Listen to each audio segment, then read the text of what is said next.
So welcome into the Clear as Mud podcast. We're your host, Banana and I. Normally, we cover things that deal with real world crap that's going on out there, or we talk about YouTube drama, things of that nature. But today, we are deviating a little bit off of that. Um, we, I don't know, a couple of weeks ago, I guess it was. Is that right, Banana? Something like that? A couple of weeks ago, what? We were on a podcast and I mentioned the West Memphis Three. Oh, yeah, that was 2 weeks ago. Yeah. Yeah, and Okay. I told you I never heard of the story, Yeah. and you were like, "Yeah, well, that's definitely something we're gonna have to go over." And so we thought we'd give the viewer a special edition of the Clear as Mud podcast, Yeah. um, We're where we going. talk about true crime. Yeah, we're going to talk about true crime. Now, normally this is not something we delve into much, or we haven't, in the history of the podcast. But if you guys like it, whatever, we could look at maybe trying to do something like this occasionally as a special type thing or what have you, something like that. But Right. anyway, we just kind of anyway. So let's just kind of get And into we it. did Yeah, we I just wanted the viewer know. We did say like maybe my wife would be on because she's a huge true crime junkie, but she couldn't make it today. So sorry about that, yeah, guys. yeah, But stuff happens. yeah. Exactly. Stuff happens, right? So anyway, we let's just get into this. So, this occurred. The murders occurred in May of 1993, and so just to kind of give a little bit of a I don't know, I guess backlog history or whatever. Before we get too much into the story here, in 1993, I was 25 years old and I was moving back from Indiana to Arkansas. Was in the process of doing this. My co-host Banana was basically hanging out in his dad's testicles. He wasn't even Yeah, I wasn't conceived even yet. born. He wasn't even born when this happened. Right, exactly. Yeah. So 95 strong, baby. anyway, Shout out to so all my 90s kids out there. exactly, yeah. So anyway, we I'd moved back, whatever. This murder, as it became to not be known as the West Memphis Three case, occurred in the town of West Memphis, Arkansas. And as I've said many times, I am from Arkansas, and so this was one of those cases that I was intrigued and followed this from the get go. And I followed it. Of course, in the early years, whatever you, it was kind of hard to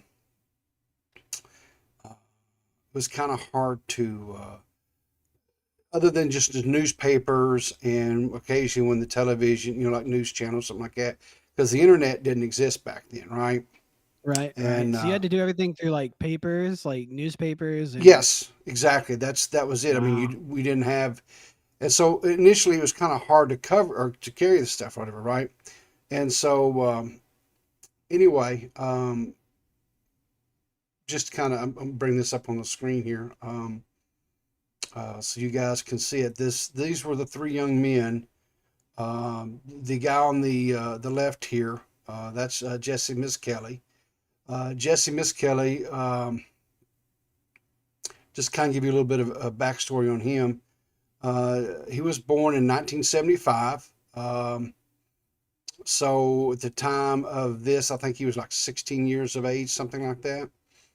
Um, he was so just I guess I'll just kind of read this little blurb or whatever, right? So he was born in 1975. He was arrested in connection with the murders in May. And Here's the thing that's kind of really kind of screwed up about this case, and you'll see it all kind of this entire case hinged on Jesse Miss Kelly. Now Jesse Miss Kelly, who had an IQ of 72. Oh shit. I want you to let this set in. He had 72. He And what does that was, mean? That's the average is like 90 something, right? So 72 is low. no, the Yep. average is, I think average is a little bit higher than that, dude. I would It's say like that. 100. Well, I tell you what, let me just do a real quick Google Let's here, do right the quick. old Google. Ye Av- old Google search. So the average West Memphis IQ. 3, yeah, these are the West Memphis 3. These are the, Yeah. what's okay. All right. So,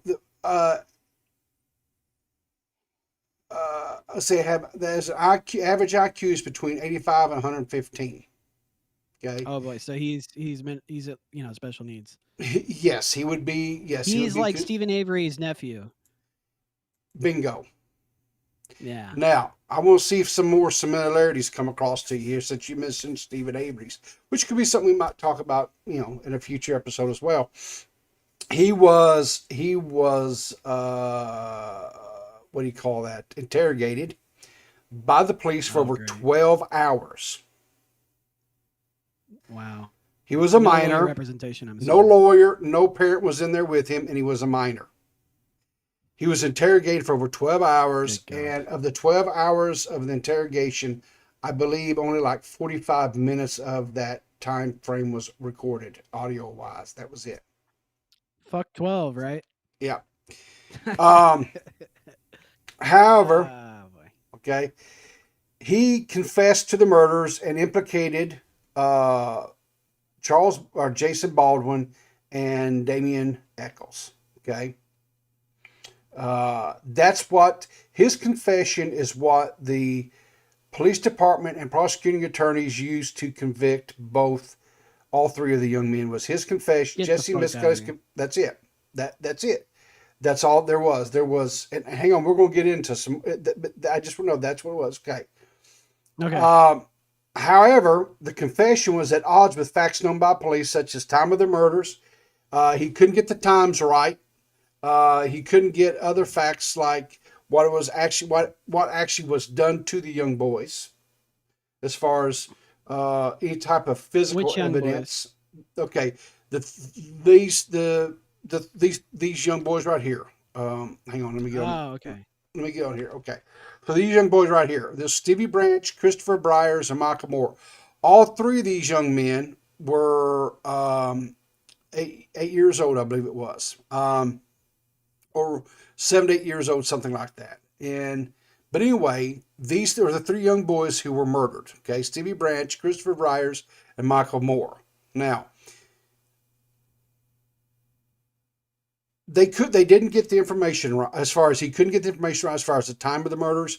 He couldn't get as far as like what was done to the boys as far as to actually commit the crime of murder, right? As far as what was done or things of that nature, right?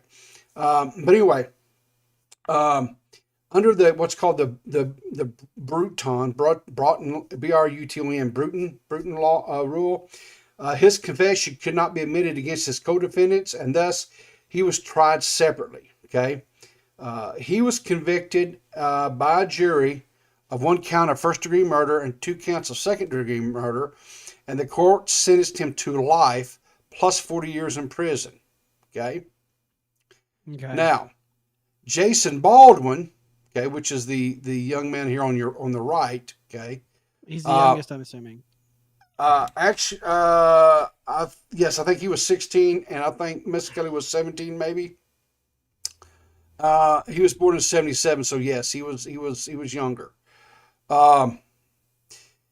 So he pleaded to so he was born in 77. He pled guilty to 3 counts of first-degree murder while still asserting his actual innocence and was sentenced to life in prison. If I remember correctly, he pleaded guilty because otherwise, I think they were going to go for the death penalty on him as well. Old Sparky. And so anyway, he agreed to to plead his down. And then Damian Eccles, he was the oldest. He was 18, right? He was born in 74. When he was convicted, he was given the death penalty. And while he was on death row, he was locked down 23 hours a day and he was contained at the Varner Unit Supermax prison. So Wow. he was in his cell for 23 hours a day and was given 1 hour. S- I guess you'd call So it what? free time. Go ahead. So what does this have to do with Dungeons and Dragons? This doesn't have a thing in the world to do with Dungeons and Dragons. What? Oh, okay. Okay, I just thought I because you're thought it asking maybe why. did because we were You're okay. talking. Yes. Here's what it has nothing to do with Dungeons and Dragons. What it has to do with is satanic panic. Oh, the Satanic Panic. That's what we were talking. Yeah. Okay. Yes. Okay. Because the detectives and stuff that there was two detectives who were in charge of this case, and they both believed from the get go that this was a deal where uh, it was a cultist type. It was a satanic ritual. That's why these young boys were killed. Well, yeah. During the time, there was a lot of like hullabaloo about fucking, satanic shit all over the news, like Slayer, and kids, doing Ouija board shit and blood sacrifices in the woods, yada yada yada. Well, I During mean, that time, okay, so here in the South, okay, the since Bible Belt. I went through this, okay, you hadn't discovered America yet, and so Right. what it all No, really no, no. The better question is, my feet have not been firmly planted upon Texas soil, is sovereign okay. nation. There you go. So what happened was there were some really shyster. There's no way to put it. There were some really shyster, slimy quote preachers that were going around and they were doing this. These holding these, I guess you call it revivals or whatever, and Right. they were doing all this stuff about how your children don't need to be listening to some of the very music that these young boys were listening to, the metal, Kenneth Copeland. the Yeah. heavy metal type music and stuff. My mom dragged me to several of these things, and and you don't need to be listening to. You don't need to be listening to Led Zeppelin, and you don't need to be listening to Quiet Riot, and you don't need to be listening to Def Leppard and stuff like that. Because it's it's the The devil. agents of Oh Satan. yes, it was. Yeah. Oh yes, it's horrible. No principality will be allowed in this home. And it was You just listen to that shit somewhere else. Yeah. exactly right. I, And I so got that that's shit when I was a kid too. yeah. So that's kind of what we were. I dealt with, and it was fine, whatever, okay. Yeah. But that was the top thing, and everything, especially here in the South, there was this boogeyman that existed and was waiting behind every damn little corner to get your children, right? I mean, that's kind of the way it was. So Well, they're going to uh, corrupt the youth. That was the fear. Is yeah, like the youth of yeah, America will be corrupted by these exactly, like satanic music artists yes, and yes, yeah. and so anyway, and these three young men, as you can see here, their hair's long, and they've kind of they were in that heavy metal music and the way they dressed, all in black, things like that. They didn't necessarily fit in with the people of the South Status per se, quo. right? Yeah, right. Yeah. So anyway, Fuck that the that system. that didn't help them none either. So anyway, um, Okay, so how did we get to the murder of 3 children? okay, so here's how we got to three. Okay, so um, I'm going to spend a little time on these because here's Yes, one of the paint me a things. picture. Here's one of the things that we have to keep in mind. The story is about both the West Memphis Three, which is the three defendants, but so much emphasis was put on those three young men that the three victims kind of got lost in the Oh, shuffle. that sucks. And and you'll see why they got lost in the shuffle when we get more kind of into the story here. So Stevie Branch, okay, this is the little blonde-headed young boy here on the left. He was the son of Stephen and Pamela Branch, They divorced when he was an infant. His mother was awarded custody, and she later married Terry Hobbs. Remember the name, Terry Hobbs. That is going to become important in a little bit, right? That's a little teaser. I'll Uh, write it down in my little notebook. okay, he was 8 years old. He was 4 foot tall. He weighed about 65 pounds and had blonde hair. Okay, he was last seen wearing a blue jeans and a white T-shirt and riding a black and red bicycle. He was an honor student. He lived with his mom, Pamela, and his stepfather, Terry, and he had a 4-year-old half-sister named Amanda. Okay. Mm-hmm. Now, Christopher Byers. Now, Christopher Byers was born to Melissa DeFur and Ricky Murray. His parents divorced when he was 4 years old, and then shortly after, his mother married John Mark Byers, who adopted the boy. Byers was 8 years old. He was 4 foot tall and weighed about 52 pounds, had light brown hair. He was last seen wearing a blue jeans, dark shoes, and a white long sleeve shirt.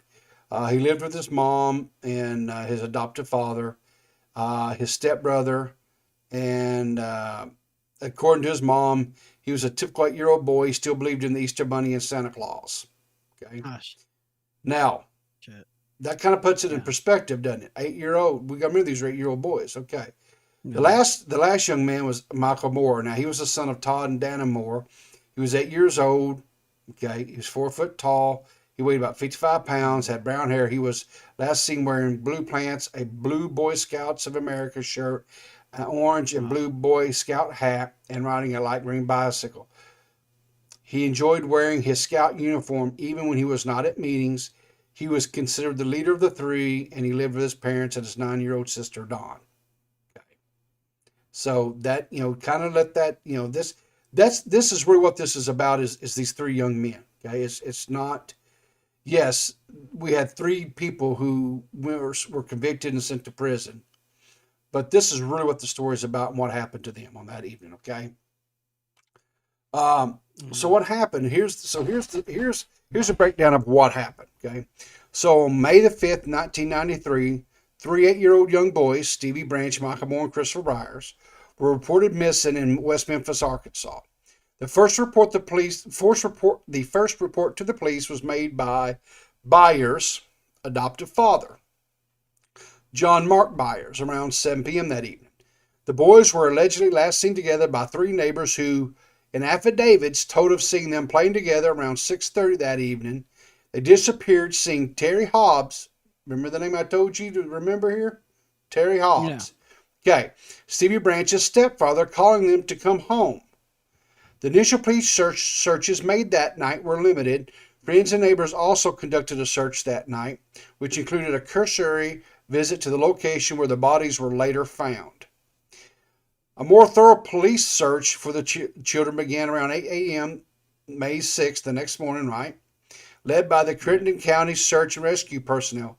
Searchers canvassed all of West Memphis, but focused primarily on the Robin Hood Hills, which was a little area there close by where they lived, and it was a wooded area with a stream that went through it, right? A creek that ran through there, right?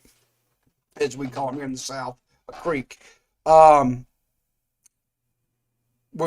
where they were last reported being seen. It says, despite a shoulder-to-shoulder search of Robin Hood Hills by a human chain, searchers found no sign of the missing boys. Okay? Mm-hmm. All right. Now, this is not a big, huge area. Okay? We're not talking about a huge, vast area where these boys were last seen. Okay? Now, around 1:45 p.m., juvenile parole officer Steve Jones spotted a boy's black shoe floating in a muddy creek that led to a major drainage canal in the Robin Hood Hills. A subsequent search of the ditch revealed the bodies of the three boys. Now, guys, before I get in this next part, I'm going to give you a warning. It's going to get graphic. It's going to be true crime, folks. It's with the territory. So yeah. you've been warned. You've been warned. If things like this bother you, I totally understand, and you might want to click off a little bit. Okay. Yeah. We'll see you next Sunday. We'll see you next Sunday. Okay. Yeah. But I'm going to be just as brutally honest with this as I can, because I think we need to keep in mind what this is really about. is we had 3 8-year-old little boys who were brutally murdered. Okay. Now, all 3 boys had been stripped naked. They were hogtied. Now, if you don't know what hogtied is, I'm going to give you a brief description. Hogtied is where your hands and your feet are tied together behind your back and you can't move. Okay. They have been hogtied with their own shoelaces. So the shoelaces that they had in their shoes is what was used to hogtie. Okay. What the fuck? All right.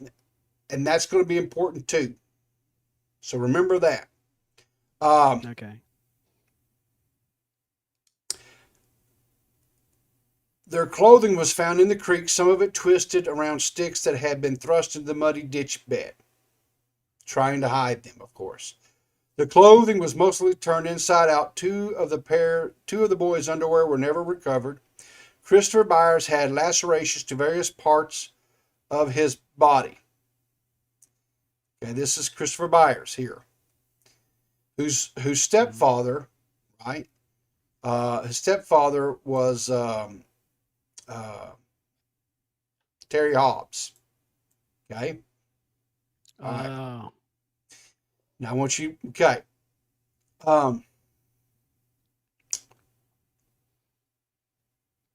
Anyway, Christopher Byers had several lacerations to various parts of his body and mutilation of his scrotum and penis.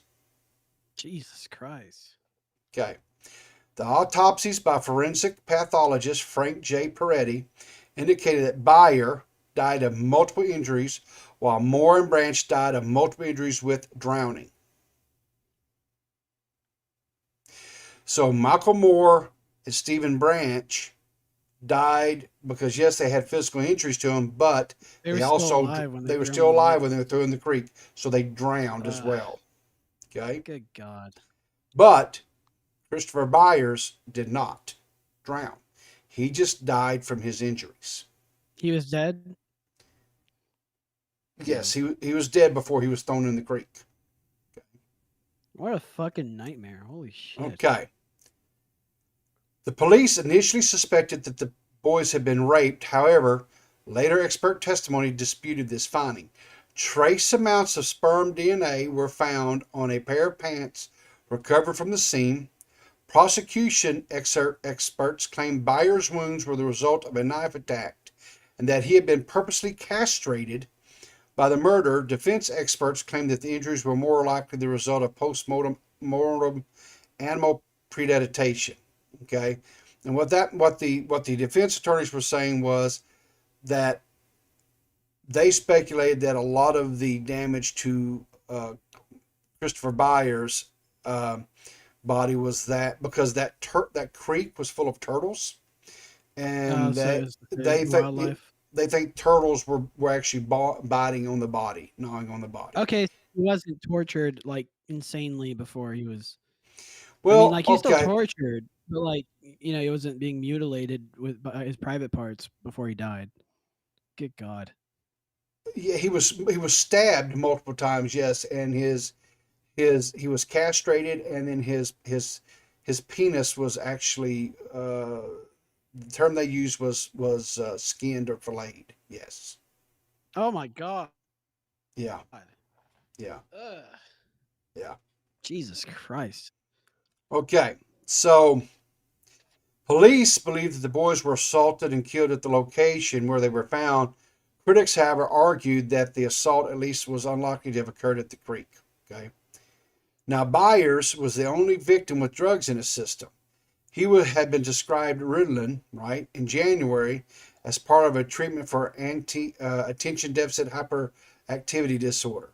The initial autopsy report described the drugs as carbamazepine and the dosage at subtherapeutic level. His father said Byers may not have taken his prescription on the day that they went missing.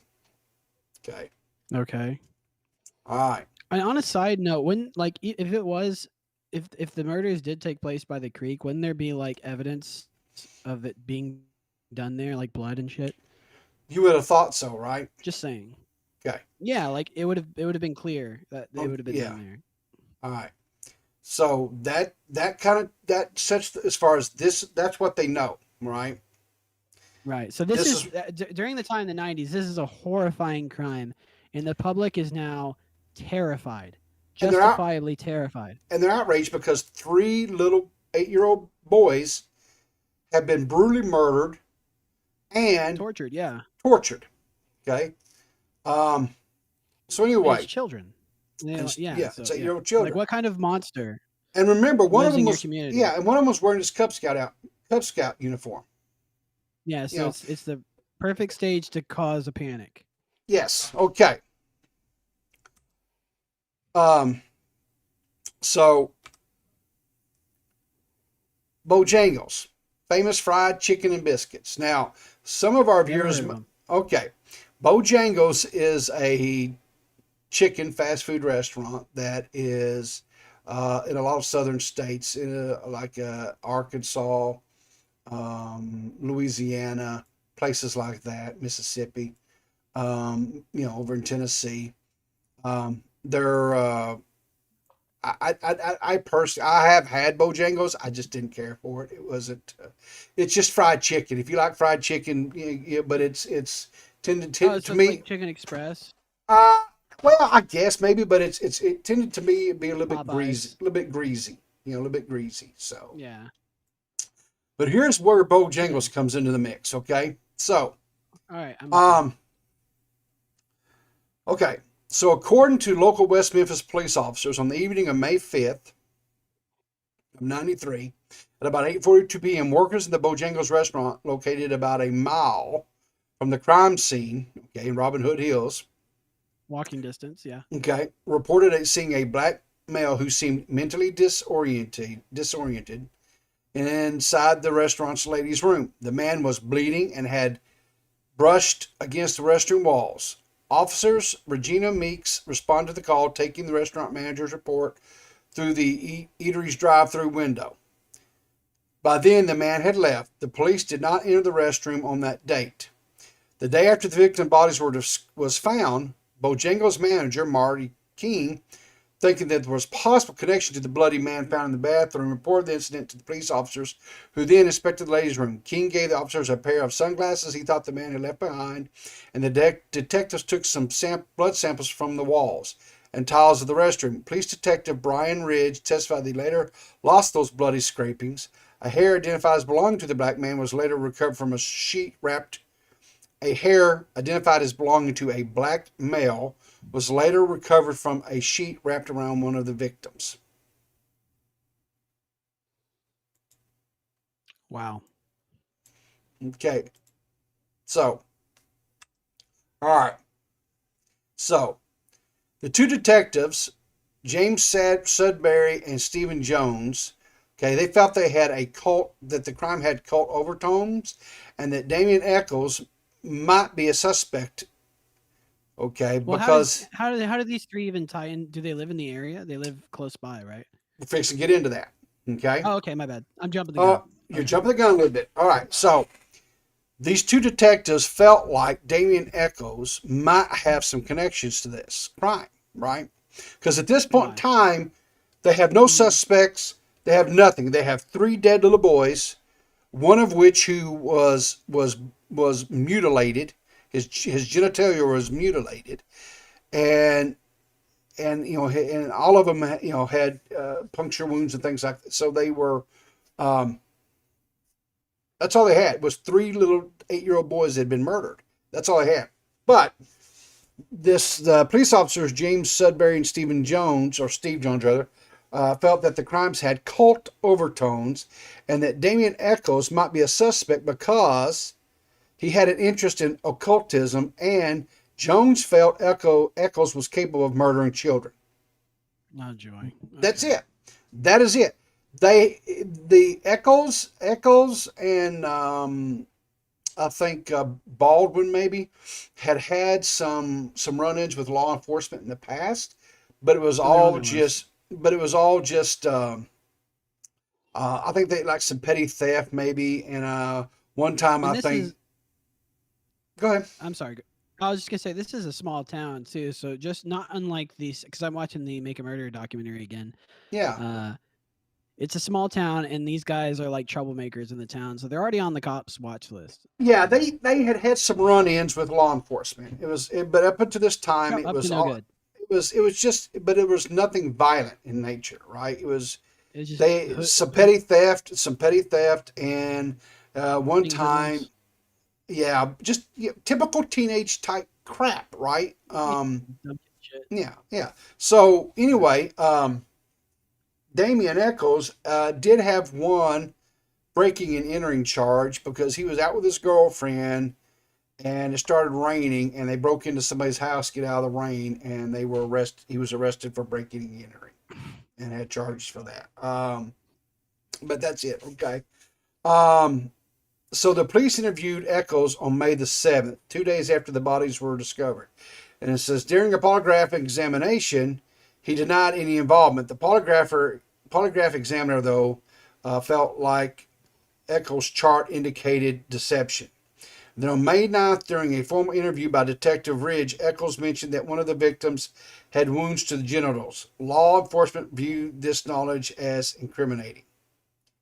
Um, I Wait, said, so Eccles had knowledge of the genital mutilation, yes, and it was a polygraph test they administered to him, yes.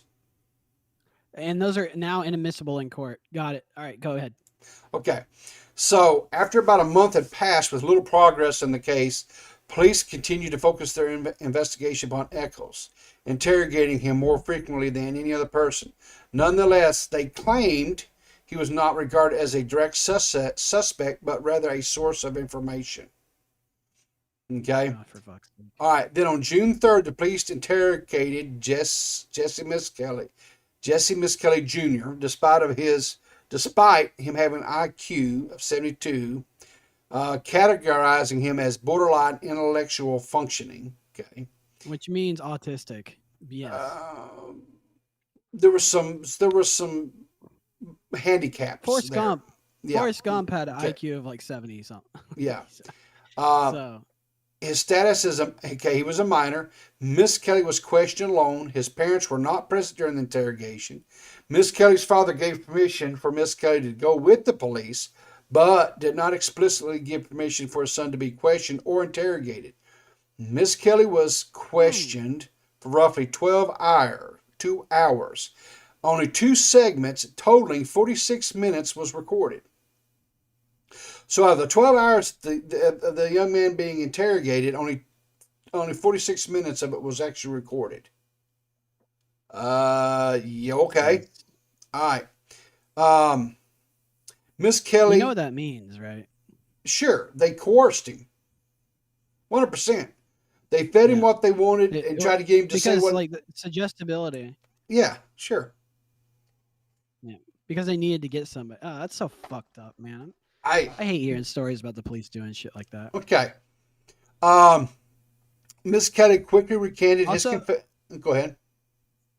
no, I'm sorry. I just want to let you know I'm sorry for doing that. But every now and then I get your mic messed up a little bit. So if I ask you to repeat something, that's just because I can't. Oh, okay. I think it's Okay. just a connection issue. Yeah, I'm having some. I've reset my router and everything else. I'm just having some internet issues right now. I don't know what's going on.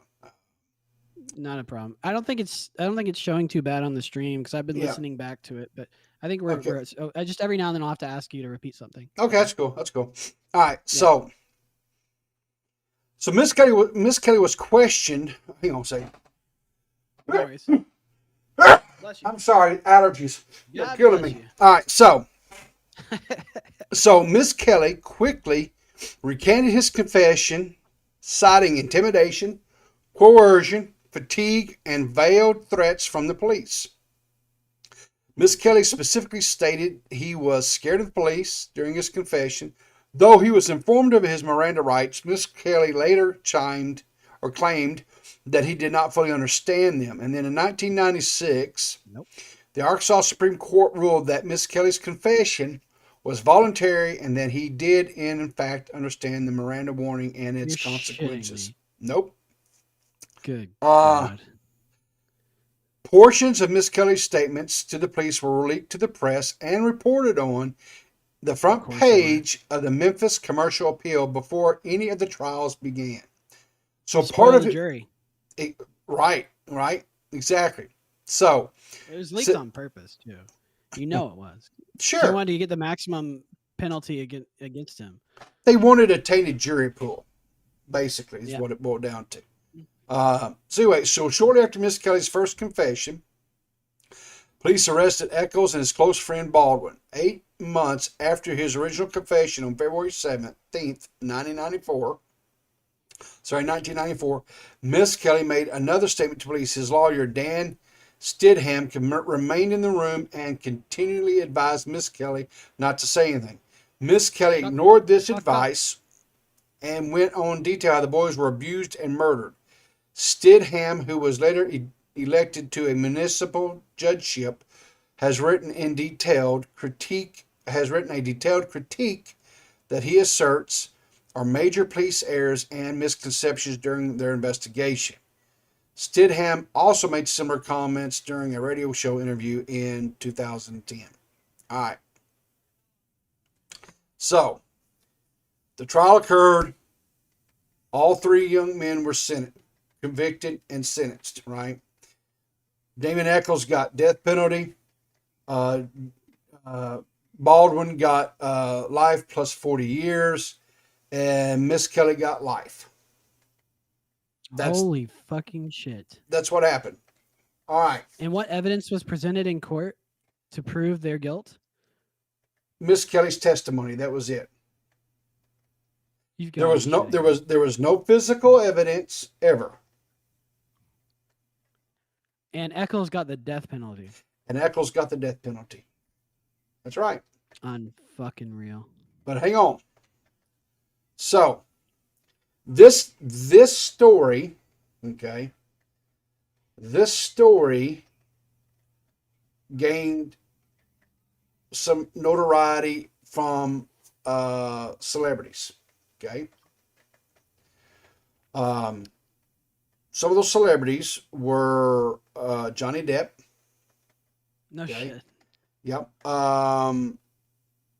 And let's see who else. Can never remember this guy's name. Hang on here.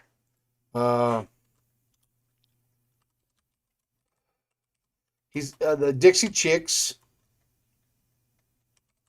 The only guy I know in relation to the Dixie Chicks is George Bush because they did that thing where they were like, "We hate George Bush and his war on terror," and then Okay, and Eddie Vedder. Oh, Pearl Jam. Pearl Jam. Yeah. Yeah, I didn't really ever listen to Pearl Jam, so I apologize to the Pearl Jam fans out there. But anyway, so these celebrities got involved with this case, and they had a fundraiser to try to help raise money to their legal aid. For the legal aid. Johnny These Depp. three boys. Yes, so Johnny Depp, I believe he gave some artwork and stuff that he'd done.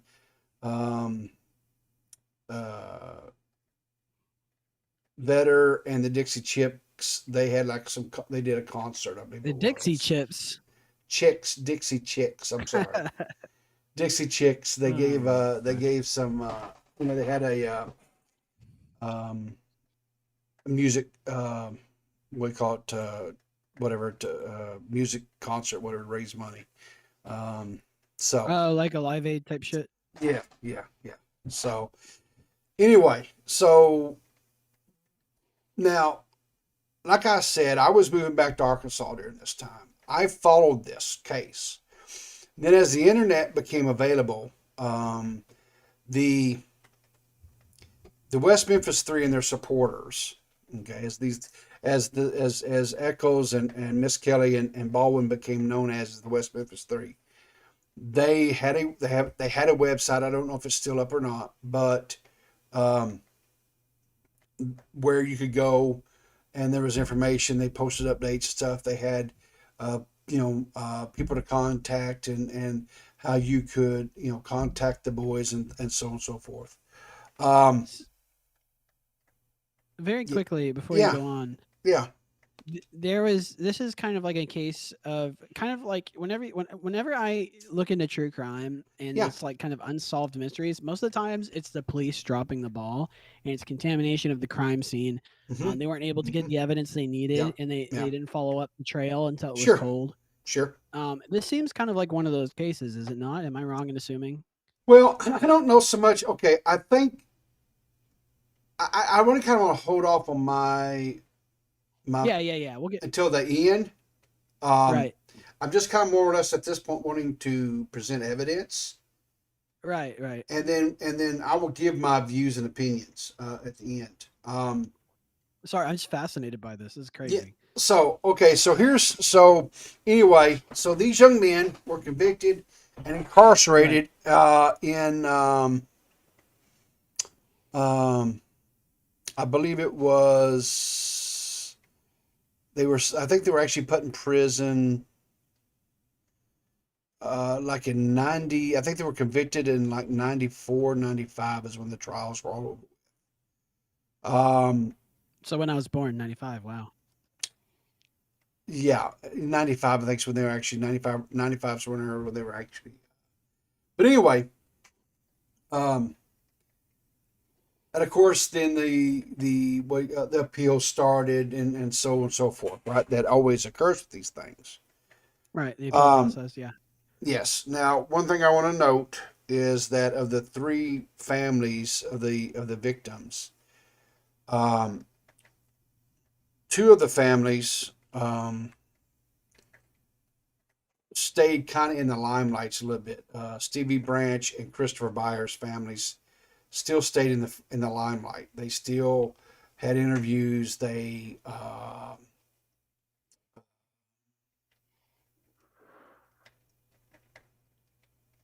I don't know what else to say. I mean, they I'm not saying they sought out the limelight or anything like that, but I just know that they still corresponded, and they with the press, and so forth, right? Michael Moore's parents, kind of once the trial and everything was over with, they just kind of faded and didn't have anything else more to do with it, right? Yeah. Um, They just wanted to be left the fuck alone. Basically, yes. So we're going to fast forward here just a little bit, okay?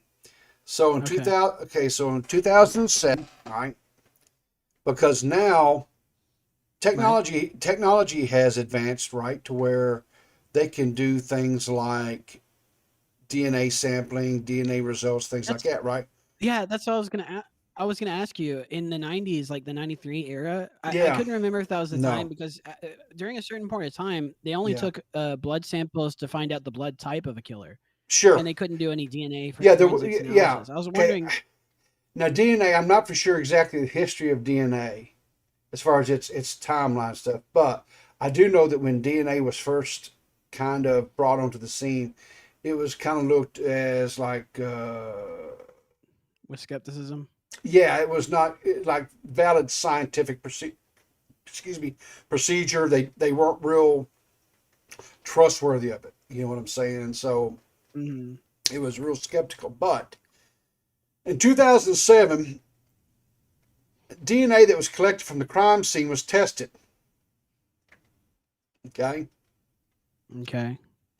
Now, I want you to listen to what this DNA results came back to, right? All right. None of the DNA matched Eccles, Baldwin, or Miss Kelly. None. Holy fucking shit. Hang on. A hair from the not inconsistent with Stevie Branch's stepfather, Terry Hobbs, was found tied into the knots used to bind one of the victims. It was Terry Hobbs. Hang on. It gets better.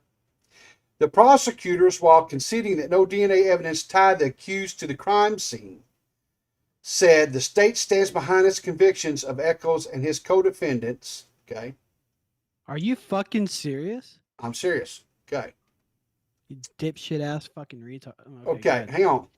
Now, Pamela Hobbs, right, Mm.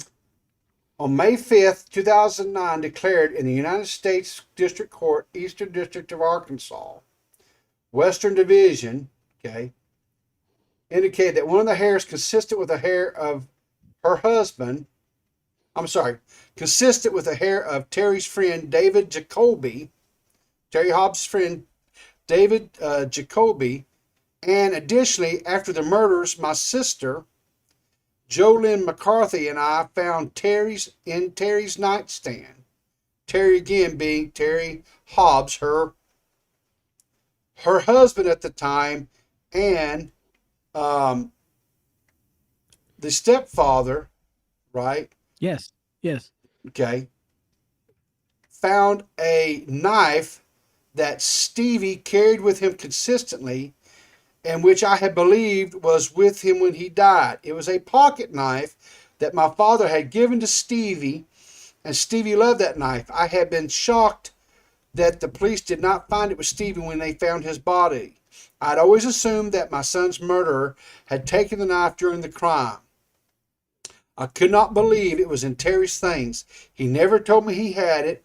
Also, her sister Jolynn told me that she saw Terry washing clothes, bed linens, and curtains from Stevie's room at an odd time around the time of the murders. And this is in 2007. It was in 2007, yeah. So Yeah. she waited this long to fucking say something? Well, they had found it after the crime. See, here's what happened. You're breaking up so bad. Holy shit. What'd you say? Oh, okay, hang on here. Let me get things kind of squared away here. All right, so what happened was So is Eccles still on death row? I'm sorry. I have to know. we're gonna get to that. Just Okay, pump okay. pump your brakes, Lee The Harvey. suspense is killing me. I understand. So, All right. parents of two of the children that were murdered, not all of them, but a couple of them,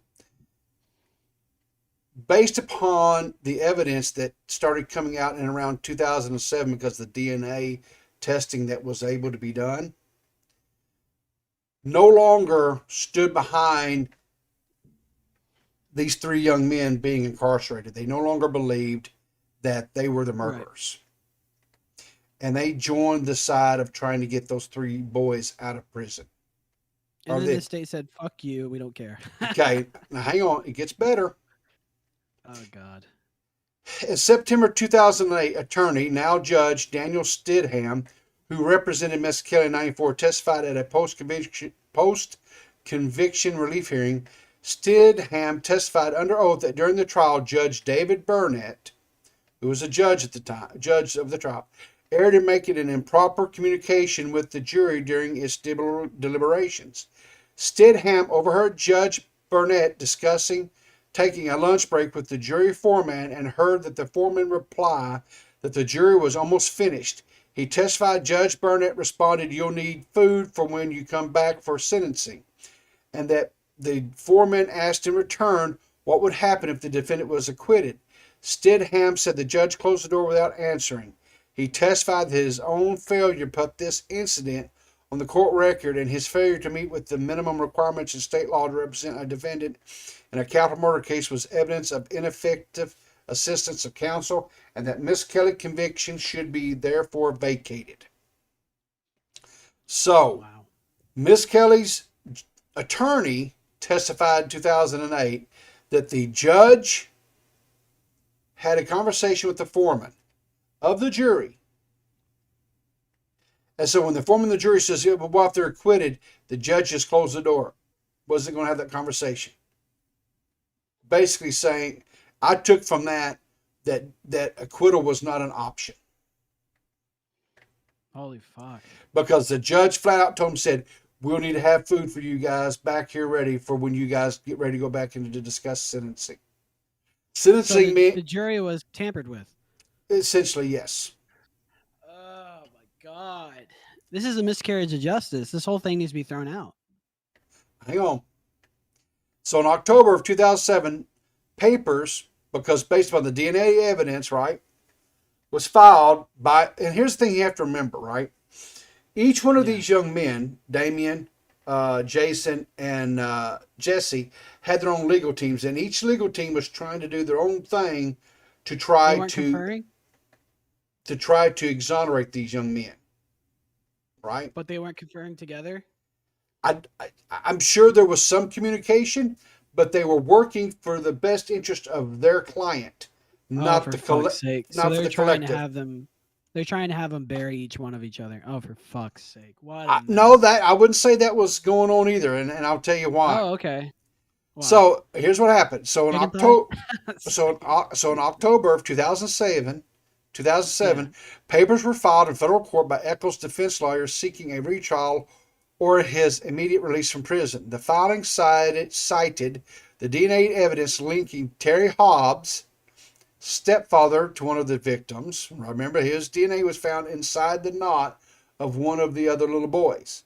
So, Yes. the question begs is why was his DNA found inside one of those knots of one of the other little boys? How did it get there? Well, it had to get there when the knot was tied.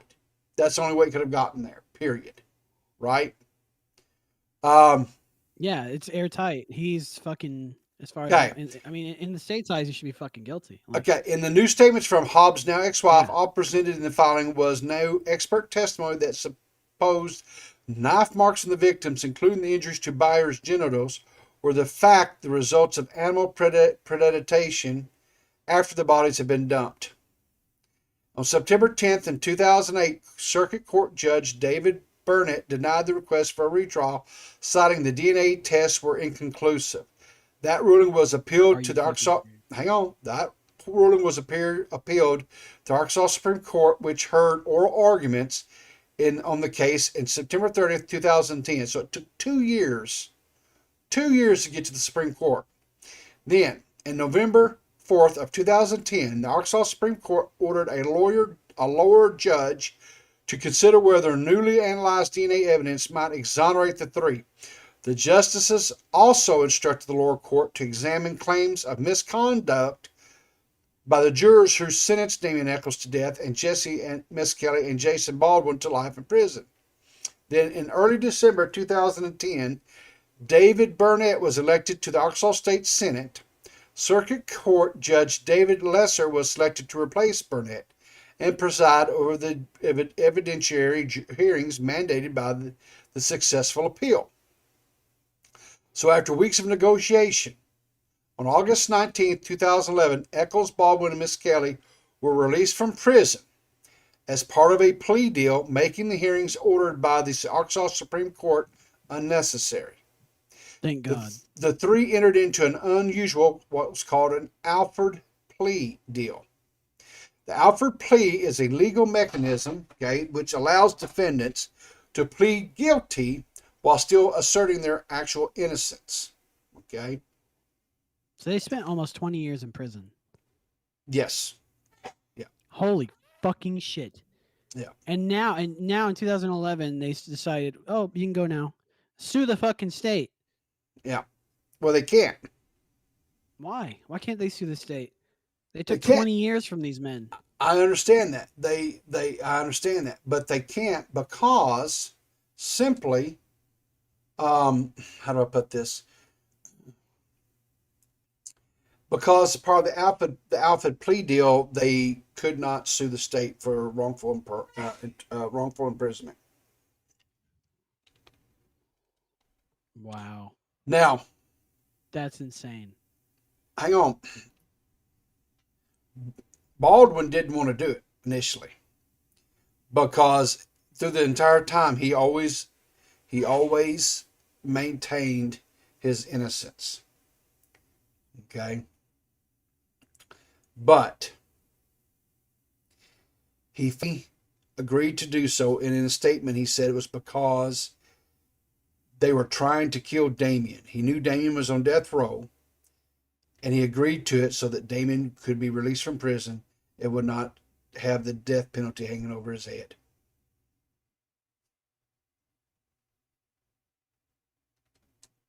Jesus. Yeah, Bless you. that's my wife. Oh, that was your wife sneezing? That's my wife sneezing. Yeah, Yeah. both have fucked up allergies. Oh So yeah. wait, so at the last moment, essentially, they got Eccles off of death row. That's fucking crazy. Yeah. And the thing to remember here is that these three young men were They never got their convicted. justice. They were convicted based upon the confession of Miss Kelly. That was it.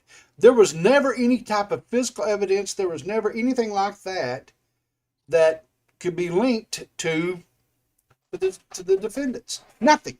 There was never any. It was just a simple. It was a testimony that, under, from everything that I've read, occurred was Under duress.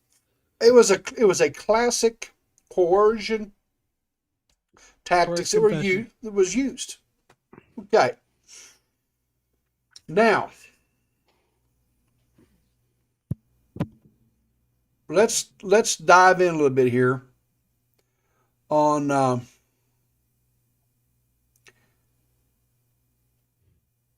okay, if I'm a button here, where's that? Okay.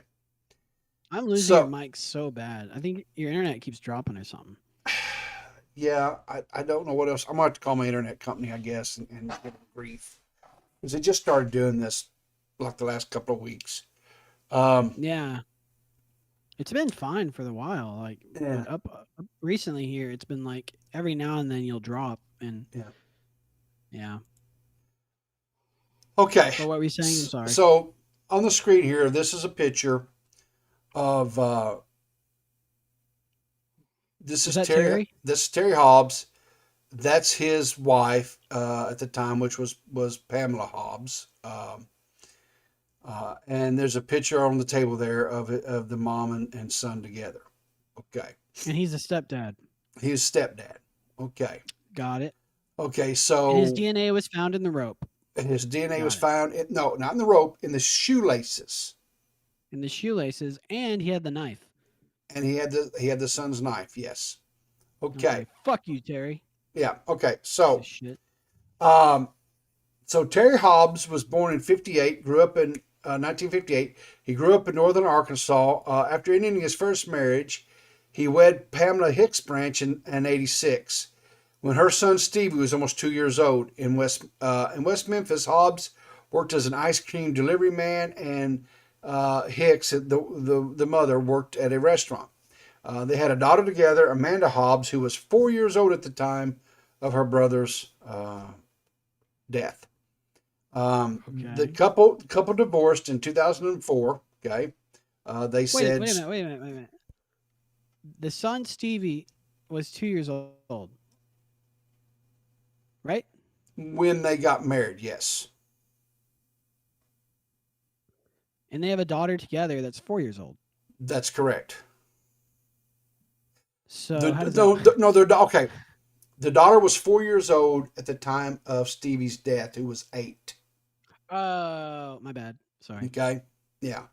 So anyway, the couple had got divorced in 2004. That they due to marital problems stemming from Stevie's death. Okay. Now one of the things the fact that he killed him. God. Okay. So things I want to bring out, and this is and I'll link all this stuff, but said test results showed no genetic material in the crime scene evidence as a match to Echoes, Baldwin, or Miss Kelly, reported the Democrat Gazette. A hair found in one of the ligatures to bind the boys, however, was found to be consistent with the DNA of Hobbs, according to court documents obtained by Oxygen.com. Now, Oxygen.com, the reason why I want to isn't that a TV channel? It is a TV channel. They had that like soap opera. Kind of, right, but they actually did they had a documentary. They do some true crime stuff, right? Oh, okay. Yeah. They actually had a 3 part documentary that this guy did. Um, yeah, I want to think it came out in, oh gosh, I won't think it's only been 2 or 3 years ago this came out.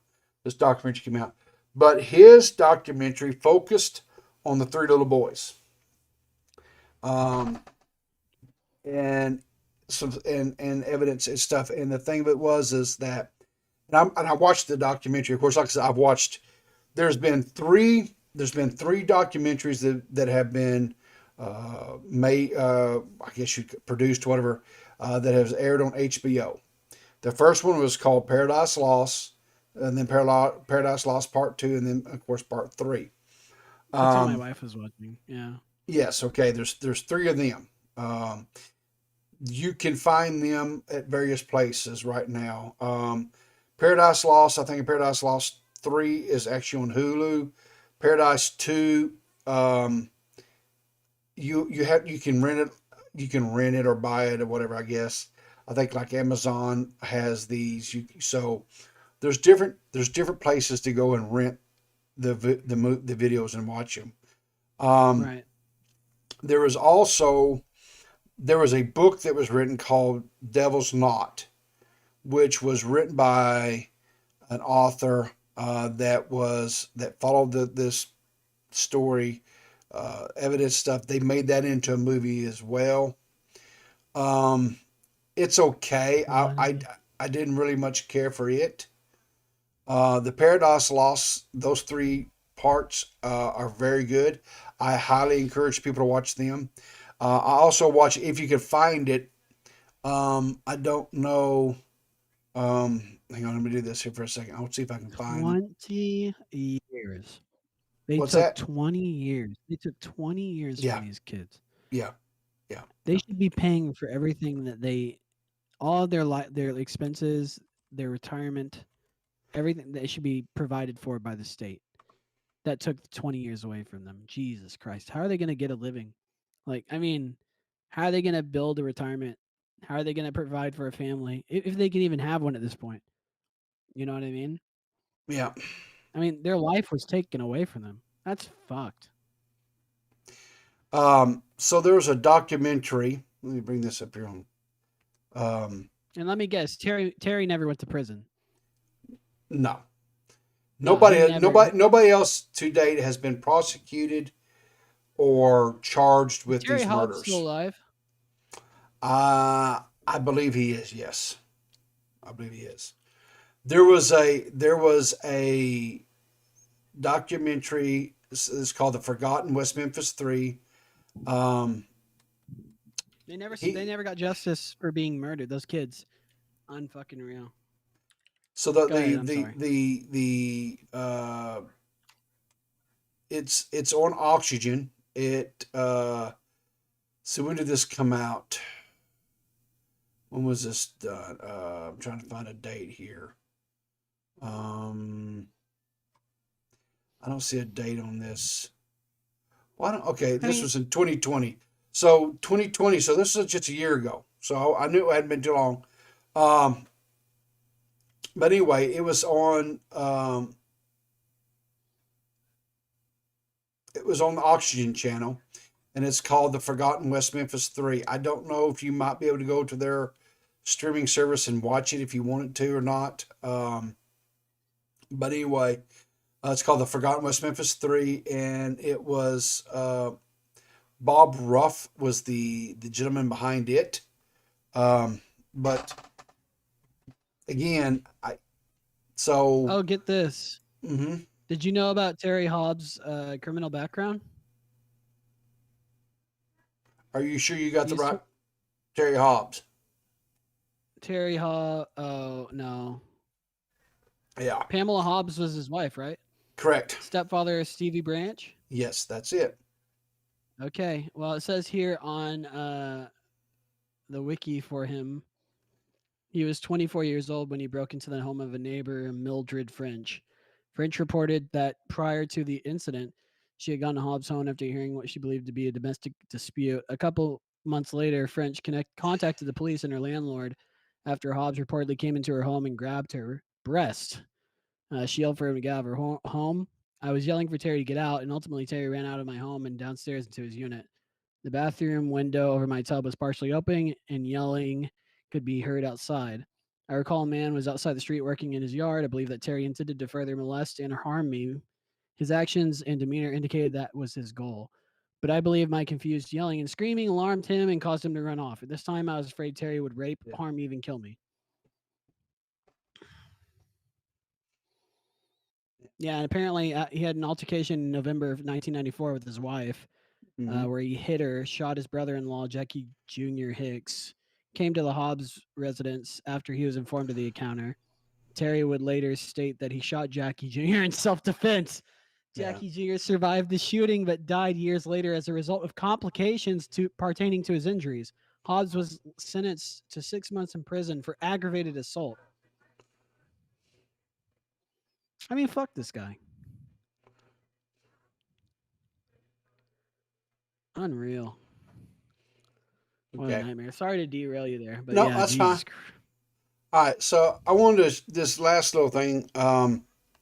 This was the last thing that I knew about anything, and this was in 2013. Um, it says new possible suspects named in the brutal 1993 West Memphis murders of the three.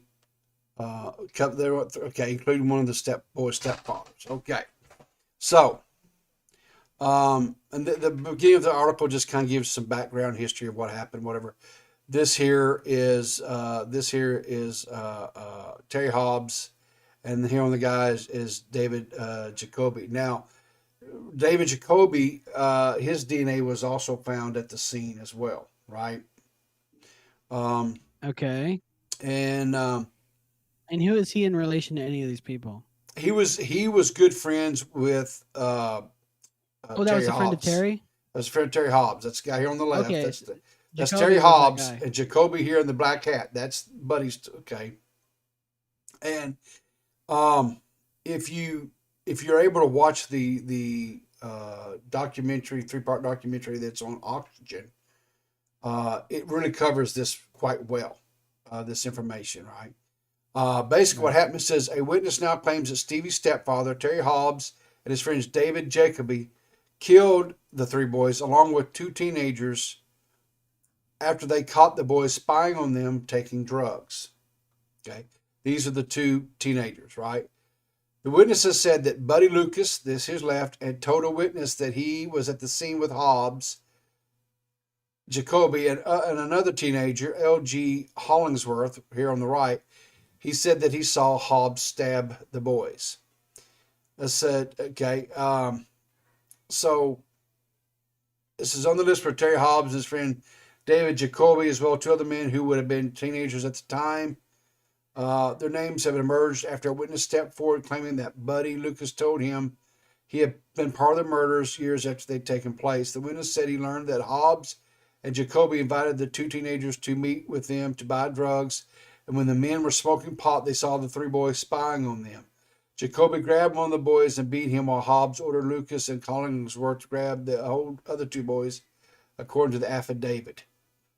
Well, here's the Um, thing, though. In the 2000s, Terry was arrested for pot charges, so that's not inconsistent.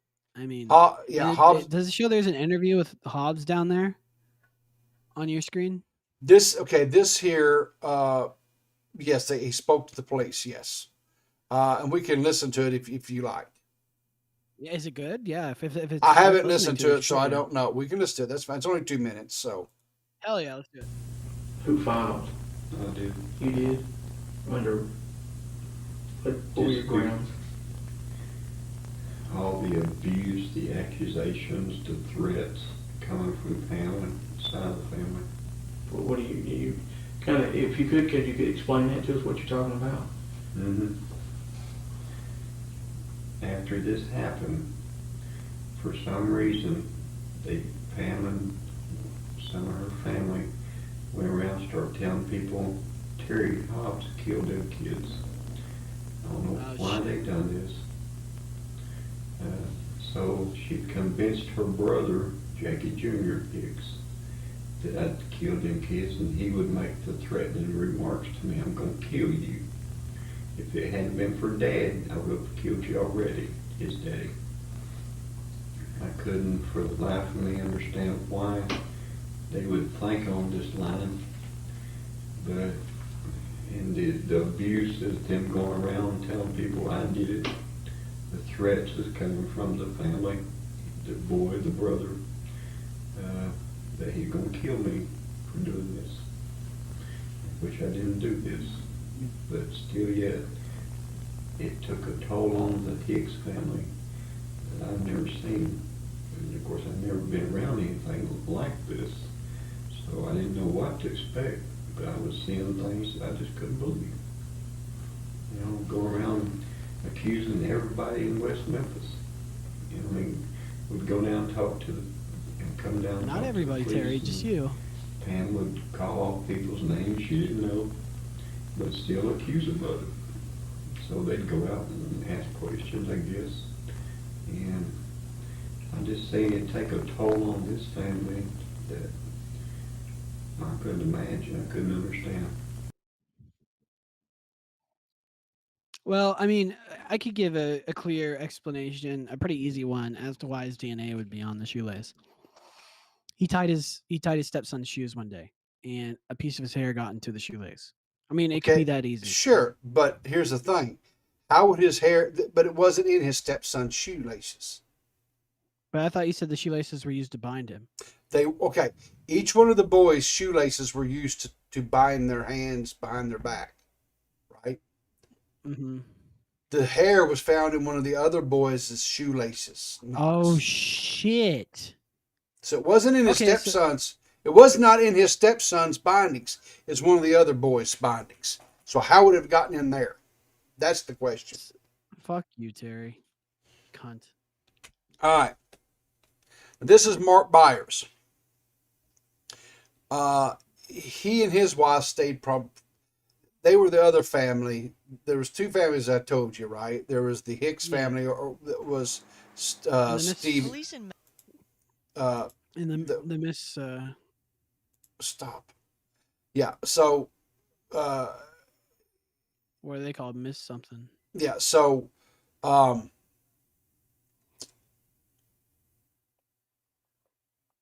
Christopher I know, it's Byers, Michael Moore. Christopher Byers, and Stephen Branch, right? The blonde-haired boy, the two blonde-haired boys, okay, or lighter hair curve. Their parents continuously stayed and had, as far as talking and engaged in the criminal process and the subsequent appeals and so forth. But Michael Moore's parents, to my knowledge, like I said, they just kind of faded away. They never. But anyway, Christopher's dad and Stephen's mom both came forward and said that they did not believe that the three boys had anything to do with their son's murder. This here is Mark Byers. Okay, if you can get where you watch the Paradise Lost series documentaries, especially the first one, Mark Byers, it goes into he had a brain injury, and so he's a little slow, and he talks real slow, and some other things, and so he's a little bit, but he, but anyway, like I said, in this latest this latest testimony, whatever came forward, said that there was a person who made the statement saying that Terry Hobbs, his buddy, and those two young men, those two teenagers there, were the ones who were behind murdering the three boys. But again, But like the thing is, it's so weird to me. It's like, why? What's the motive? Because that type of murder Yeah. that's so intimate and involved and torturous. It's like that kind of thing. It Yeah. repeats. Yeah. So the people that do that kind of thing, they do it again.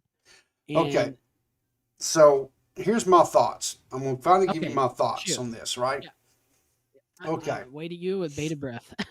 Okay. So my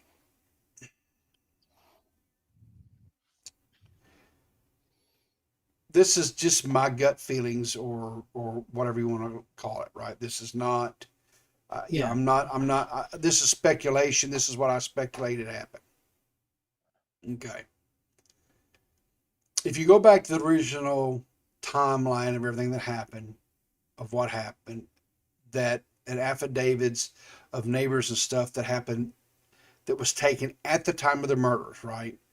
So it would be the most Right. freshest in memory, right? Right. There were several neighbors that said that around 6:30 that evening, whatever, that they saw Hobbs calling for the the children to come home, whatever, right? His son to come home. Okay. Right. Now, this is something we didn't discuss, but if you watch the documentaries, you will. The mother was at work. She worked nights. Okay. So Yeah. it was just Hobbs and his stepson at the house. What I suspect and what I've always have believed, because, and again, remember what the autopsy report said, that little Stevie, his genitalia was mutilated, right? Okay. Yeah. And then he died from his wounds, but he did not drown. The other two drowned. Yep. Okay. Stevie was the one who had the like stab, had been stabbed, and he had been castrated, and his penis had been skinned or filleted or whatever. Right. I firmly believe that this was some sort of abuse that was going on between the stepfather and the son. I believe he was abusing the little boy. He's molesting him. Yes, I believe he was molesting him. They did find semen on the bodies, right? Well, they found semen on one of the pairs of pants. Did they ever DNA test that semen? No, I don't think they were able to get anything off because again, DNA degrades over time, right? And So they didn't so have the ability to till like back 2000s and exactly, right? got Okay, it. so I believe that he was probably molesting the little boy. It's all speculations. I'm just saying this is what I've always felt. That he was molesting the little boy, and the other two boys came and caught him molesting him. Well, pull up the picture of the children real quick. Okay, just a second here. Let me do this. Because one of them looked like they hadn't slept in about a week. Their eyes look like mine, and I'm 26, and I look like I'm 35. So, you know what I mean? Sure. I mean, Over it's you know, it's for what it's worth. It's worth absolutely nothing other than speculation. But just Sure. for shits and giggles, Okay. one of those kids looks pretty damaged. Okay, so that's the little blonde-haired boy on the left, Stephen Branch. That's the one. No, the middle one. Okay, middle one. That's Christopher Byers. Now, Christopher Byers, uh, he is his stepdad was the one there at the very end that that he anyway. I said he had a Okay, he so had brain injury, whatever. But yeah, the little blonde haired boy here, Stephen Branch, that was the one whose genitalia stuff was mutilated. Jesus. He's the one whose father was Terry Hobbs. Okay. And okay, so that's the one. Okay. Yes. So I've always felt like Stephen, little Stevie, as they called him, um, was being abused by his father. Now, Why is your screen stuck on my end? Your screen is stuck on the article. because I did not switch sources. That's why. Oh, okay. Because I have to change sources, right? So My bad. Yeah, go ahead. Okay, but anyway, um, so I believe he was abusing him. I believe the other two boys came, caught him, and so to hush him up so that he wouldn't be caught, he murdered all three of the boys. Oh, at that point he was panicking, and so. But Yes. why do the intricate shit with the genitals? See that part.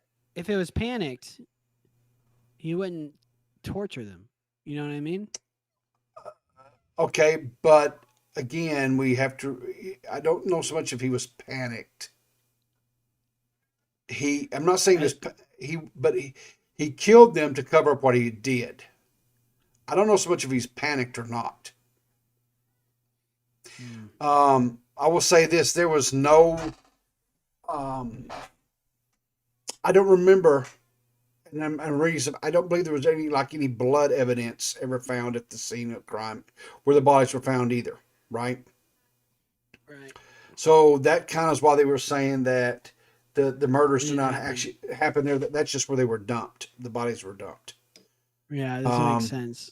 Yes. That So would be done there. yes. So I believe that's what happened. I believe he was and what even comes then, like I said, back in 2020 when that other documentary came out that was aired on the Ocean or on the Oxygen channel, the family of little Stevie uh, stated in that documentary that uh, Terry was very abusive physically towards Stevie, and they said it was almost like he was jealous of the amount of time that his mom would give him, and he felt like they says like he felt like he was being robbed of time with his wife because of the time that she gave Stevie. It's a narcissistic sociopath. Somebody who needed to have time, and he couldn't understand that there was a child that needed attention and Yeah, care. yeah, Yeah, I mean, yeah. And then the police, in their infinite amount of fuck ups, decided to rob three men of 20 years of their lives. And Mm. instead of admitting that they did something wrong, they doubled down to protect the police department, to protect the law, the legal system in Arkansas. yep. There you go. Yeah, fuck 12. Yeah. All cops are bastards. So no, all cops are not bastards. But here's what I'll say. Most cops. No, not even most I'm not. cops. I'm not a fan of the police, to be honest. I understand.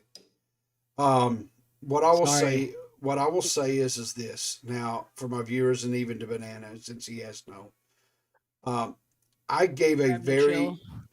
very big overview picture of this. As Banana has pointed out, this is something that transpired over 20 years, right? There's a lot of stuff that occurred. There's a lot of information. It gets even more so. What I would encourage, if you've been piqued by this, if this has intrigued you in any way, right? What I would strongly encourage any and all of you to do, okay, is to go and check out the documentaries like I was talking about. Again, like I said, there are a total of 6 that I would recommend. The first 3 that if you want to do them in order and kind of see the evidence unfold and what have you, is you do Paradise Lost, then Paradise Lost 2, Paradise Lost 3, and then if you can find the one on Oxygen, which is what they did to try to give the director of that one, the producer of that one, whatever. He said he wanted to give the voice back to the 3 little boys that were murdered. And I kind of agree with him that those 3 little kids were lost in all this. Yeah. They were I mean, kind of look, like a footnote. And if you believe in like the sanctity of the dead, not speaking ill of the dead, allowing them to rest by providing justice. These boys didn't rest easy No. because they never got their justice that they Yeah. deserved. 100%. Because the police dropped the fucking ball. I don't believe that. I do not believe for one moment that they ever found that they found the people that are guilty of this. I don't believe that 3 young men that were sent to prison were guilty of this crime. And to be honest, dude, you are right. Like, not all cops are bastards. I'm pretty emotional about that because I'm a hothead. But like this elucidates to the public exactly how important and I would venture to guess that most police and detectives take their job very serious for this reason. That whenever police work is not done the right way, this is the kind of thing that happens. The timeline is so crucial for them to be on the ball that they have to get shit right, or else they'll never give justice to the people who were wronged. And so I imagine they take that with that much respect because of stuff like this, because of like stuff like John Benet Ramsey, that they have to, Yeah. that this is why you take this shit seriously. Yeah. I mean, Proper police work. Exactly. Yeah. So the kind of, I guess you say for the lack of, but the last kind of thing I wanted to kind of do, I don't know if we'll get claimed on this or not. I don't care at this Well, point. now my interest is like peaked, and I have to go watch all these documentaries. So thank you for Yes. filling my time. No problem. Now I'm this gonna go watch like this yeah. the good news is all 3 of the young men have been released from prison. Damien Echoes is probably the one that has been still remains the most visible as far as the spotlight, as far as in public view. He has had a monicum of success in as far as he helped with some songs. He also had some book or 2 that he wrote that was published and released. The other 2 young men, especially Miss Kelly, really retreated and had nothing to do with any of the attention and stuff. His father just recently passed away. Whose father? Jesse Miss Kelly. His father just recently passed away within like the last week and a half, I believe it was. And Eccles was the one that was on death row, right? That's correct. Yes. Yeah. Okay. Yeah, the thing they should have done was lean into the publicity, because that's the only way they could financially recover. I mean, by that point, you don't have time to start a career. Yeah. I mean, they're No, they're in their 30s, 40s at this point when they get released, right? Well, Damien was 18 when he was incarcerated. He spent 20 years in, so he was like 38. Damn near 20 years. It was Yeah. like 17 or 16, I think. Yeah, he was pressing 40. Baldwin was like 16, so he's again his mid to late 30s. The same thing with Miss Kelly. And the thing you have to remember, right? They have no skill sets. They have no skill sets. They spent 20 years in prison. It's not like they didn't. It's not like they went to a trade school. It's not like they got a college education or anything else. They have no skill sets. They were robbed at the time they could build a family. They could find a wife and have children. Yeah, sure. Now, Damien Echoes had a girlfriend who was pregnant at the time of the trial. Oh, so he had, no, dude. Yeah, so he did have a daughter. I believe it was a daughter. She's a fucking adult. Yeah, she's an adult. Never got to hug that child. Never got to kiss her. I believe she actually gave birth during the trial, and I do believe he actually got to hold the baby before he was incarcerated. But there again, level of pissed off. But there again, he spent like 20 years in prison, so he basically she grew up without a father. Yes, 100%. Yeah. That's a damn shame, dude. Yeah. So. Anyway. I mean, the amount of forgiveness he has to have in his heart to go on living normally. Yeah. To go on without Yeah. Yeah. I wanted to show the trailer to to Paradise Lost. I was able to find the trailer out there. It is in the old 4:3 ratio. So, Oh, but letterbox or again, whatever. well, yeah, but remember, this is no, not letterbox, 4:3 ratio. It's the old square, right? That not the letterbox, but the square. Well, maybe you guys may not even know what I'm talking about, but you will see it when I show it here. Letterbox was the old one I was thinking of because it says the sides cut off. That was like SpongeBob back in the day. Okay. Well, anyway, so I wanted to show this. This is the trailer for Paradise Lost. So to kind of give you an idea of kind of what the anyway. Here we go.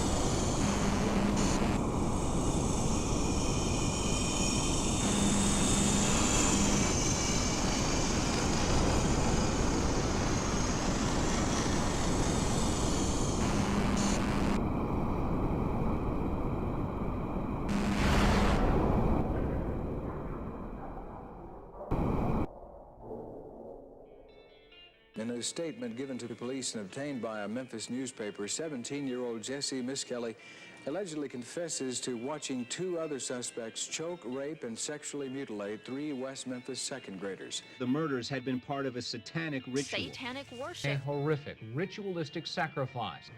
We were just sitting on the couch watching TV the night we were arrested. They had to find somebody to pin this on. This troublista was getting out of hand. Damn straight. We, the jury, find Jesse Lloyd Miskelly Jr. guilty of second-degree murder, Jason Baldwin guilty of capital murder, Damian Eccles guilty of capital murder. This doesn't change anything. Our son was still Christopher's murdered. dead, Our son and he was was still tortured to death by 3 Shit, that woman murdering has a second bastards on a ditch bank. He was 8 years old. Damn system stinks. It's a great tragedy that kids was killed, but it's also another great tragedy that American citizens, anybody, today's public, can just be picked up for a crime they didn't commit. Everybody in the town and in the courtroom Yup. and on the jury are all blinded by their fantasies about satanic cults. The criminal confessions are too many manipulated by the police. Can be wondering if the true killers were actually captured. Jesse Miskelly Jr., Jason Baldwin, Damian Eccles. I promise you, as God is my witness, I'll visit all 3 of your graves. You're a fucking retard. That guy's a fucking retard. That I mean- that guy, that is the father to what was his name? Hang on here. Yeah, that's Mark Byers. Well, now I feel bad. I didn't know it was his fucking dad, but I mean, yeah, like he was obviously emotional. Never mind, I guess. He Yeah, had but every like I right to say, be stupid. you could tell, and like I say, you could see he had suffered a brain injury, and he's a little bit Oh Jesus! slow. Now. But God damn it! I told you. But here's the thing, and it's here's the thing. Here's the defense. There's a lot of information thrown at you, right, in a very short order of time here, Banana. So I'm an asshole. don't beat up Let on me- yourself. No, don't beat up on yourself too hard, right? But you got to understand is that he later came out in defense of the boys. He later said, no, these boys had nothing to do with his son's murder. Okay. That was an interview, a little segment there that he gave while the trial was actually going on. And he believed. I thought the reason I said that was because I thought it was Yeah. some random guy they were interviewing. No, I didn't know no. it was his dad. That was that was stepfather to Christopher Byers. That and yeah. But anyway, like I said, he had every right to be that pissed. I guess. Oh, sure. But I would again, like I said, this is I can't. There's no, as I was telling Banana, I said there's no way for me to cover all the little nuances to this case. There's just too much information. It would take several podcasts of multiple hours to go in if you wanted to a true systematic dissection of this case. I just kind of wanted to introduce you to it. I wanted to make you guys aware of it if you were not aware of it. Because Banana was kind of intrigued about when we were talking about a couple podcasts ago because of the satanic panic, and that's what went to me when you say satanic panic. This case here, first and foremost, comes to my mind. Prime example. Yeah, these young men were convicted because of the detectives felt like this was cult overtones. They felt like that David Eccles was behind it. They took Miss Kelly in, who was limited IQ, away from parents, no kind of legal counsel, for over 12 hours, and interrogated him, coerced him, fed him information. He couldn't keep the stuff right. And, you brought up another case, Stephen,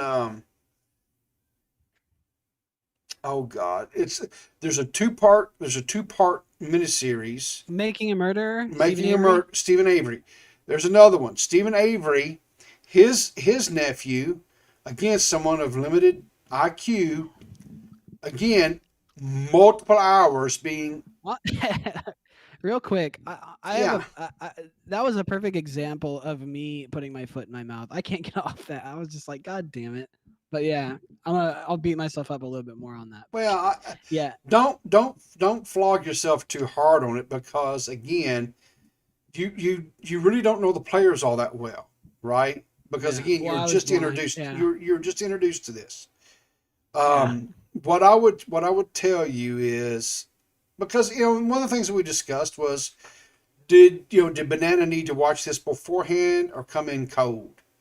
I left it up to his discretion. However, I personally thought it would be better if he came in cold, because then he doesn't come in with a predetermined or bias, whatever, and just kind of listen to the story, and that's why that's why I was trying to do my best not to bias anything, but just present the evidence.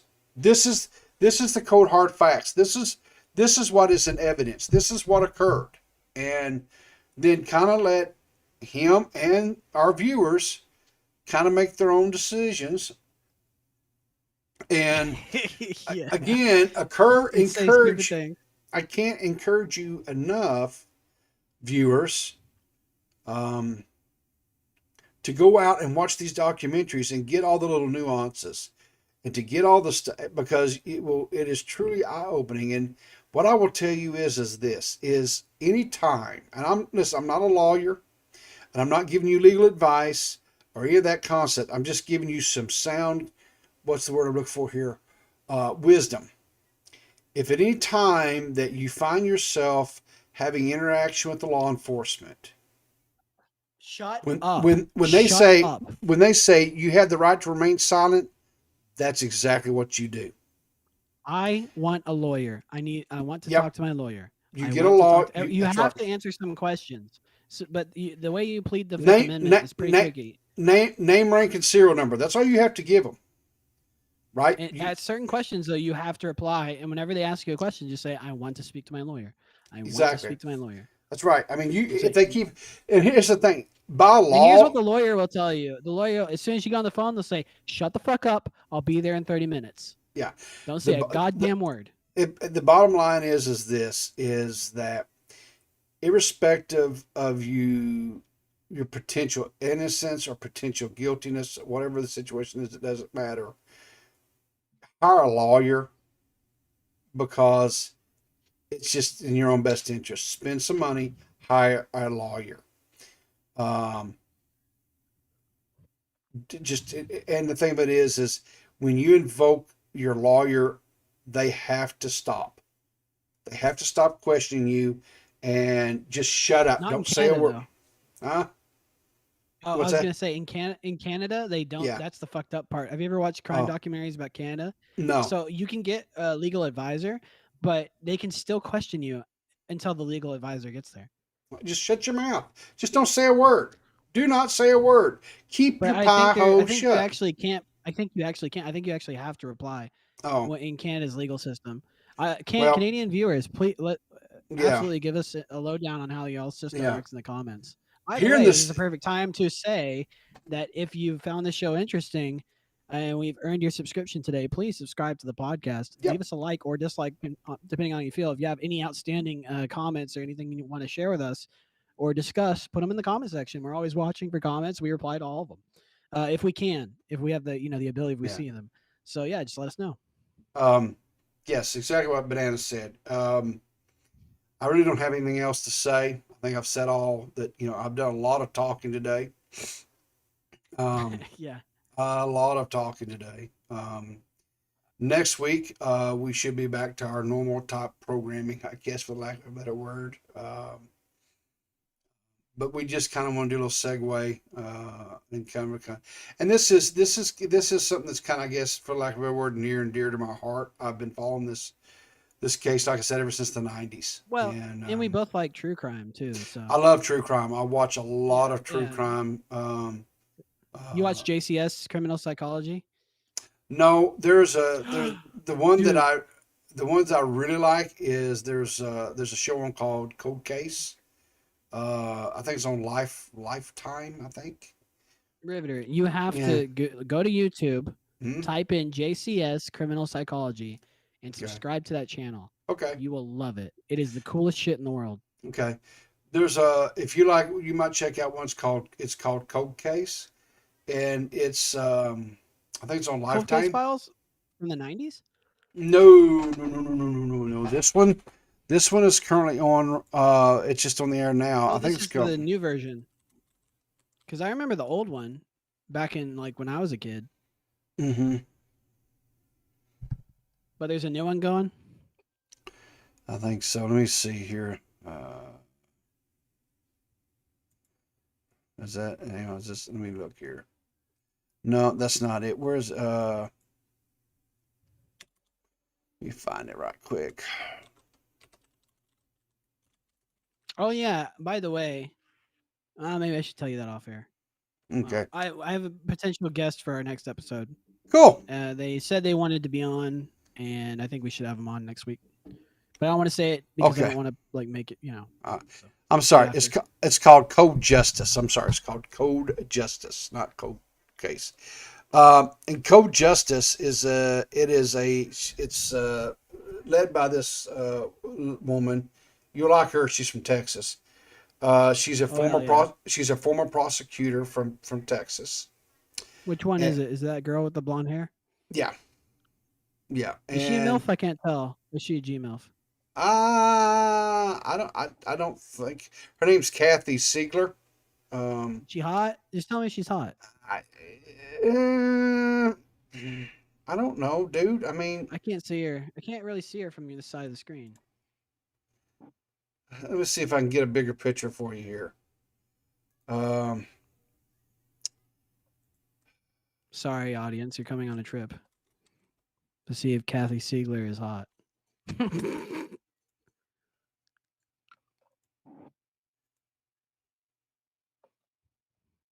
Eh.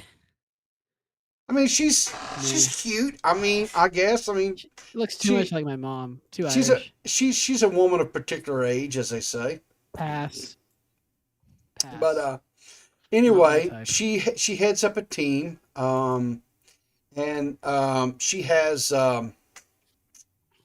former detectives and stuff. And what they do is they go around to these police departments where they have unsolved crimes, cold cases, and they help them go through the cases, and they have a pretty good success rate in getting the cases before judges or prosecuting attorneys and taking anyway, and people being arrested and convicted for the crimes.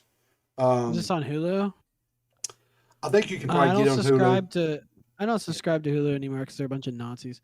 Okay, I do whatever. Netflix, okay. HBO. Okay, so you're going to have to get some sort of streaming service like YouTube TV or Hulu or Amazon something Prime like that. probably has it. Maybe you might check there. They have might. everything. Yeah. But anyway, it's called Code Justice. They should be starting I'm a new gonna season start. here soon. So I'm gonna start with HBO, but go to YouTube and go to JCS Yeah. real quick. I want to show you. YouTube. Yeah. I mean, JCS criminal psychology. I think he's I don't know if he's Canadian or what, but he's some kind of former law enforcement, it seems like. And he goes through police interrogations and he explains to the audience what's happening. Dude, it's awesome. Oh, It's so okay. cool. Yes, I have watched some of his stuff before. The Legend of So Jeff. cool. Yeah. Yeah, he's Yeah, great. yeah. Yeah, Tommy introduced me to him because Tommy was talking Yeah. about him on like a Yeah. year ago or two. Yeah, And he was talking yeah. about him on stream. And Yeah. I was like, who the fuck is he talking about? And then I started watching the videos and I was like, oh, okay, Yeah. this is badass. Yeah. But anyway, like I said, check out the documentaries, watch them. If this is something that did interest you or whatever. But like I said, I have my opinions and I've voiced my opinions, and that's just, that is what it is. It's my opinion. So anyway, so you say you may have someone lined up for us next week. That's cool. That's cool. We'll discuss, I guess, off the air, whatever. But other than that, I don't have anything else to say. I do know Banana has been streaming a lot. What about, tell a little bit about that there, Banana. Oh yeah, I've been picking up streaming because I'm basically some bored. I'm found most weeknights at Banana Grabber at twitch.tv. I think that's the link anyways. Just Banana Grabber on Twitch, you'll find me. My face isn't there because I'm just using PS4 share, but I've been having fun doing it. I'm playing stuff like, I just beat Sekiro. I've been playing Call of Duty Zombies to check that out. And yeah, it's having a lot of fun. I think you said you played some zombies the other night with another supporter of the show, Doc. DrSharvago. Yeah. Yeah. Yeah, that was fun. I may have. I don't know if I have the, what do you call it, Warzone downloaded. I did have it, but I got really kind of aggravated because of all the hackers or whatever, and kind of that's why That's why I'm playing zombies. I played a little bit of Warzone. It doesn't seem like my type of game. I don't know if I'm too good at it. I can give it more of a try. I was thinking about downloading it again and kind of playing it on stream, seeing how I do. Yeah. But it just seems like one of those games where I'm maybe not that good at it. I don't know if it's really worth the time to play because I don't know how interested the viewer would be in watching it. But yeah, if you want to see me, man, go look me up on Twitch, give me a follow, and say hi. Say you came here from the show. That'd be awesome. Most definitely check out Banana over on Twitch. And I think with that, we're gonna wrap it up. I don't have anything else to say unless Banana does. No, I got nothing. I had a fun time. Like Banana mentioned earlier, like, subscribe, share out to all the social media platforms. We appreciate all the views we've been getting. And we will see you next Sunday right here in the old funny papers. Peace.